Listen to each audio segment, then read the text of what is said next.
ลาเนี่ยมีแต่ปลาดุกทั้งนั้นเลยFCเลย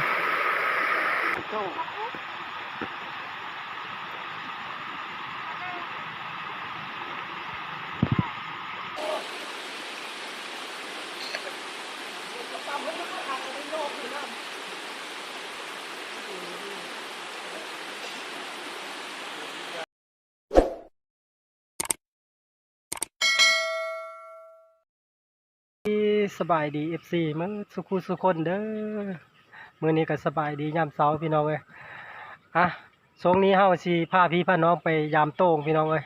เพราะว่าเมื่อคืนนี้ฝนก็ตกแห้งนะประมาณ 3-4 ชั่วโมงพุ่นละแต่บ่ละม่อนก็บ่ได้ลุกยามแต่เมื่อคืนนี่เพราะว่าตอนเช้านี้เขาน้องเคยกำลังยามอยู่ทางเขาเสาฟ้องเพิ่นก็ตึกจิลุงอยู่ได้ช่วงนี้ก็ได้ไป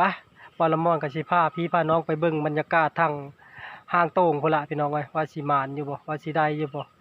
คือสิมานอยู่ดอกพี่น้องเอ้ยแดดก็หึงเติบละหากระตกเมื่อคืนนี้ละฝนก็ได้ไปน้ำก็หลายเติบ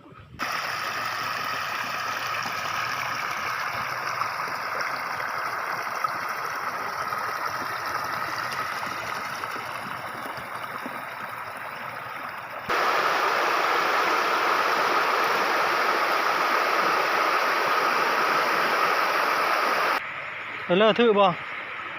น่าถือละ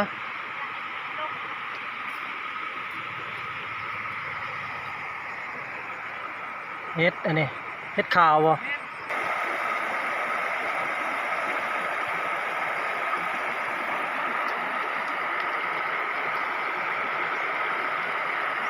น้ำโทมเลยตกประมาณ3 ชั่วโมงเมื่อคืนนี้นะถ้าตกครึ่งนี้น่าจะโอเคเลยน้ำมาไปแต่เมื่อคืนนี้เสียดายพี่น้องเอ้ย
ย่าจะน่าจะลูกนะจะลูกแล้วฮะ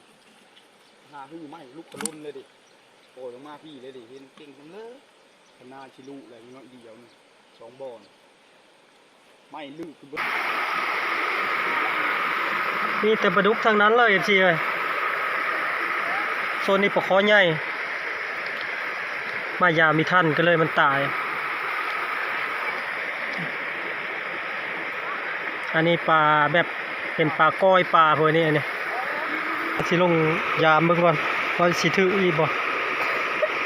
เสียดายแต่มีมายามแต่เสาพอ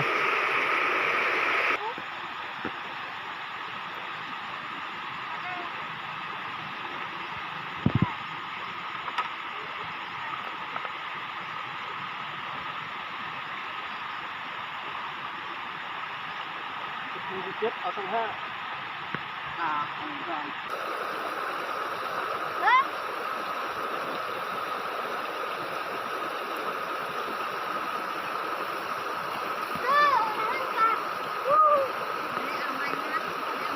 เยี่ยมพองชาวฟ้องก่อนปลาจิลุงเพ่นได้ชำเลอมีแต่ปลามากระบกปลาเข่งส้นน้ำก็ลงแล้วล่ะเฮามาฮอดเดินบานแล้วล่ะว่าสีแยกป่าพี่น้องเอ้ยเลอะปลาก่อนตัวตายตัวบิตายก็เฮาสีเลอะ แยกเป็นคนละบอนอันนี้โซน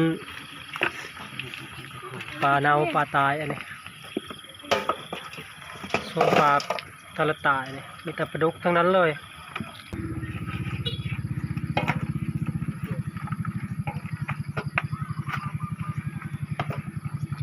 แยกโซนปลาดุกก่อนเอาก็ได้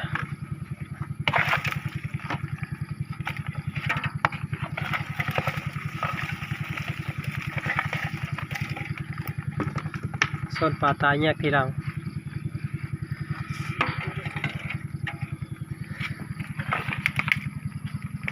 เลี้ยงจะมาทาน แยกต้นตายบัดเนี่ยชมกูเหรอฮะ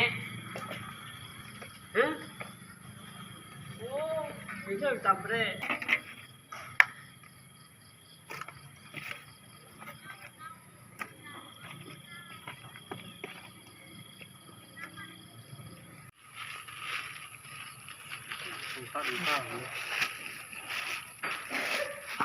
สำเร็จ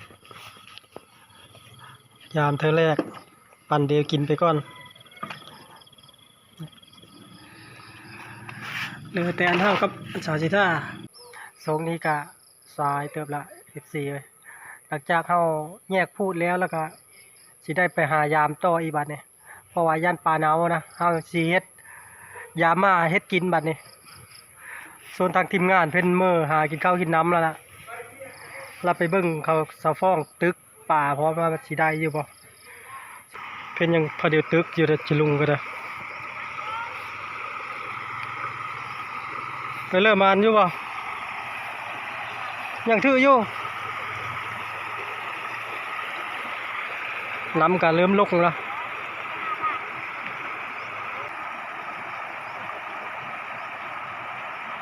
ถืออยู่นะแต่ปลามีง่าย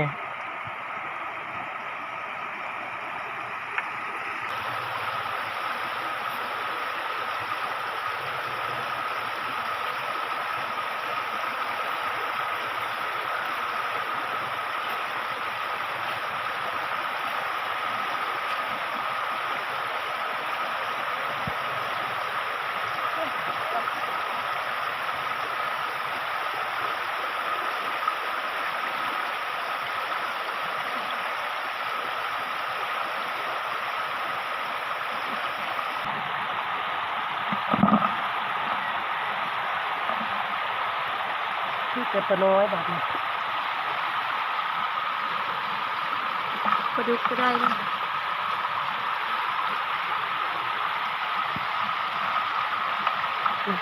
ปลาดุกคือของโตนี่ก็สิได้หาเฮ็ดอยู่เฮ็ดกินก่อนโดยเฉพาะของชาวมกชาวเก็ตก่อน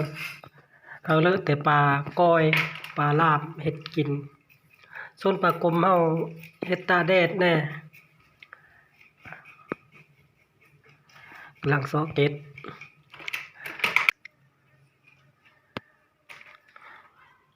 สองสาวใส่เก็ตปลา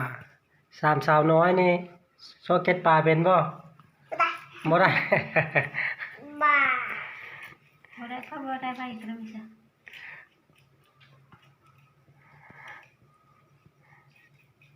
นี่อยู่ในขั้นตอนตัดโหเอาขี้ออกก่อนเฮาเฮ็ดเมงนี่เนาะ เอ็ดนี้ เฮ็ดเมงหรือว่าเฮ็ดจุเฮ็ดพันธุ์ผักนั่นล่ะ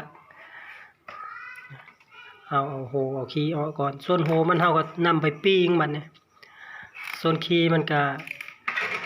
เฮาสิลนเฮ็ดแจ่วขี้เพประมาณนั้นนะ FC ตั้งแต่ฟองเป็นจามยาง อันนี้ก็เวลาสุกก็สิได้ฟักเฮ็ดปนกับขี้มันเฮ็ดแจ่วจำแล้วก็มาคางให้มันแฮมๆกรอบๆก่อน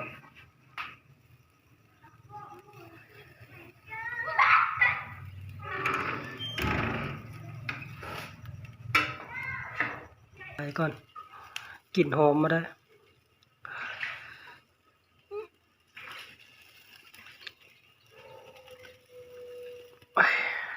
ซอยละบัดนี้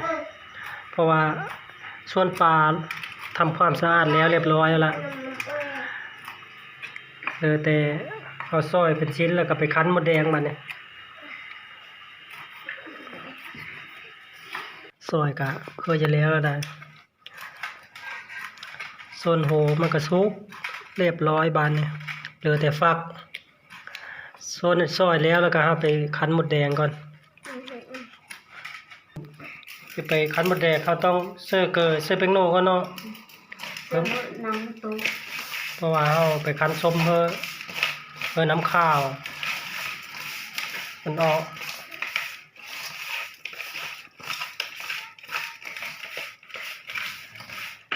ประมาณนี้ละเดี๋ยวเราสิไปคั้นมดแดงก่อนมาเลยทำมดแดงก่อนแต่ก็เห็นแล้วละมดแดงก็ได้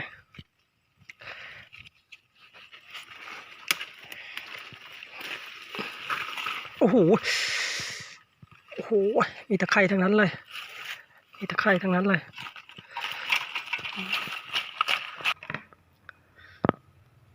สิประมาณนี้ละมดแดงยังไต่อยู่เลยเดี๋ยวเขาจะเอาคั้นน้ำนี่ละไปโคสิเฮ็ดน้ำกะทิเนี่ย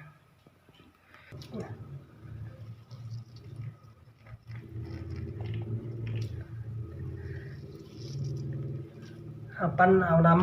ำผสมกับขี้เพมันแล้วก็เอาไปโคกันเนี่ยน้ำที่เขาไปคั้นมดแดงนั่นแหละ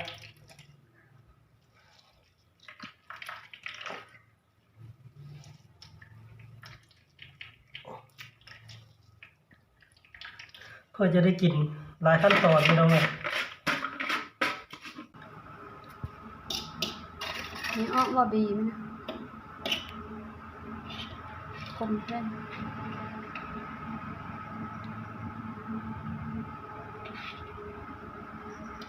ดีปลาข้างในเลยไง ไปกินหญ้าละ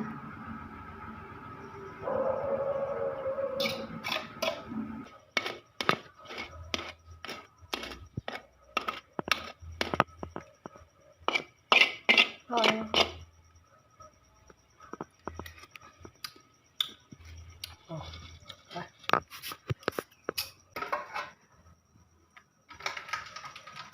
ลองขี้ดินออกก่อน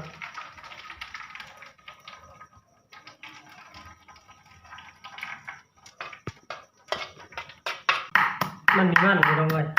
ถ้าเชื่อผมเพิ่มความมัน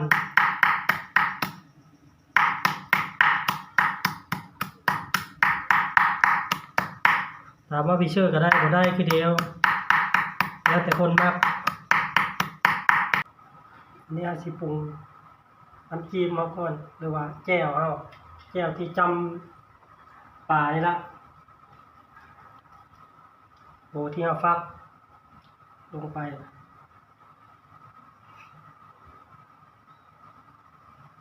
ครับนี่โหชิไข่เด้อโหชิไข่เอาซอยเพื่อความหอมพี่น้องนะ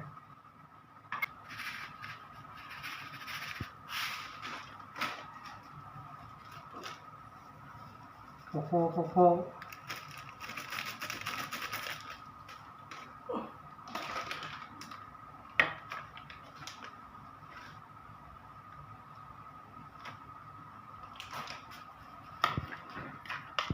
แจ่วขี้เพป่าพี่น้องเอ้ย เจียวเดียวละมันไอ้ทูนต้นมันเนื้อมัน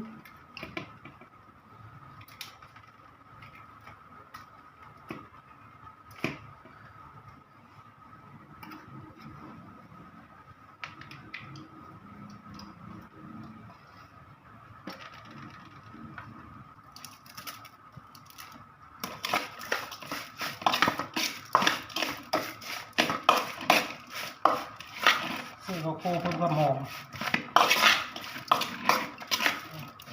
เฮ็ดจำหรือว่าเฮ็ดจุป่าประมาณนี้ละพี่น้องกินแล้วกับพอที่เรียบร้อย FC มากินข้าวง่ายนำครอบครัวบ้าวละม่อนมื้อนี้ทางบ่แม่นสมุกบ่ได้อยู่เฮาในบ้านพุ่นละมีแต่สาวลา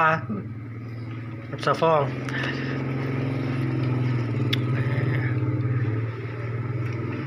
สะฟองเป็นลุยก่อนแล้วนะที่เด้อข้าวน้ำเดียวคนเข้าง่าย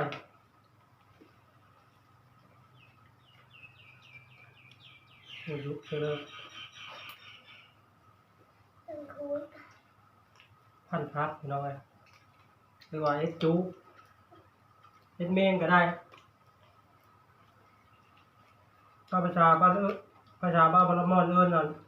จำนี่เนาะต้องเลยจำ จำเห็นไหม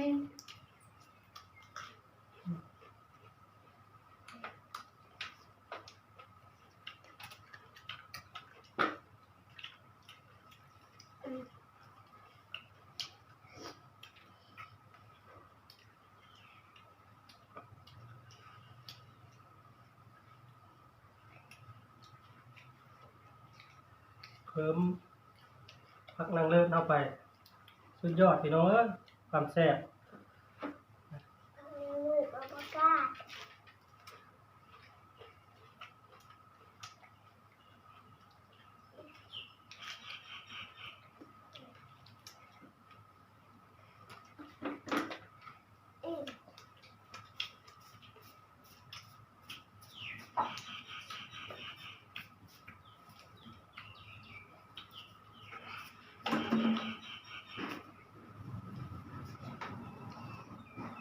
ครับพี่น้องเอ้ยลองให้กินมือเด้อพี่น้องเด้อแซ่บสูตรนี่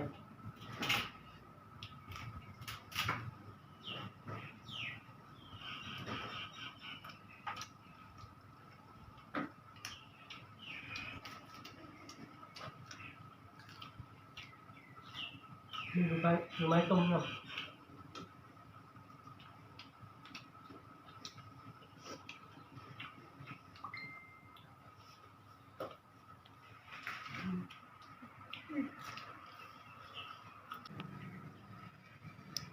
โอ้ย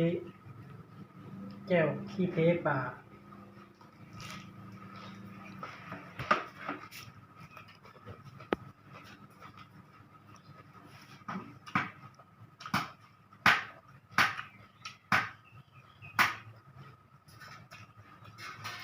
ครับมาต้ม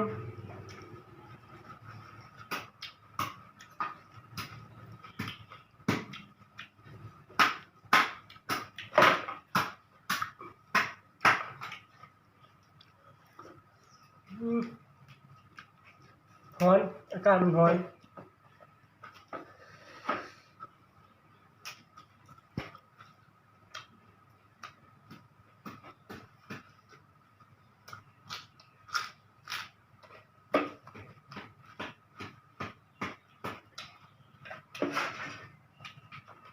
ปลาปิ้งก็เป็น